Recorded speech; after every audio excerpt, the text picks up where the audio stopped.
T20 ప్రపంచ cup 2026 final మ్యాచ్లో team India వరుసగా రెండోసారి విజయం సాధించి చరిత్ర సృష్టించిన వేళ నరేంద్ర మోదీ స్టేడియం భావోద్వేగాలకు వేదికైంది. ఈ చారిత్రాత్మక ఘట్టాన్ని వీక్షించేందుకు భారత మాజీ కెప్టెన్లు ఎంఎస్ ధోని, రోహిత్ శర్మ విచ్చేసి అభిమానులను అలరించారు. అయితే భారత క్రికెట్ దిగ్గజం విరాట్ కోహ్లీ మాత్రం ఈ వేడుకలో ఎక్కడా కనిపించకపోవడం అభిమానులను కొంత నిరాశకు గురిచేసింది. ఆయన ఎందుకు రాలేదనే దానిపై ప్రస్తుతం సోషల్ మీడియాలో చర్చ జరుగుతోంది.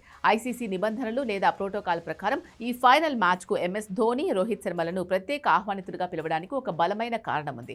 వీరిద్దరూ గతంలో టీ20 ప్రపంచ కప్ను గెలిచిన భారత కెప్టెన్లుగా ఉన్నారు. 2007లో ఎంఎస్ ధోని, 2024లో రోహిత్ శర్మ కెప్టెన్సీలో భారత విశ్వ విజేతగా నిలిచింది. విరాట్ కోహ్లీ కెప్టెన్గా ఉన్నప్పుడు టీ20 ప్రపంచ కప్ టైటిల్ గెలవలేదు. అందుకే మాజీ విజేత కెప్టెన్ల హోదాలో ధోని, రోహిత్ అధికారికంగా ఈ వేడుకలో పాల్గొన్నారు. కానీ కోహ్లీకి అటువంటి పాత్ర లేకపోవడం ఒక కారణం కావచ్చు.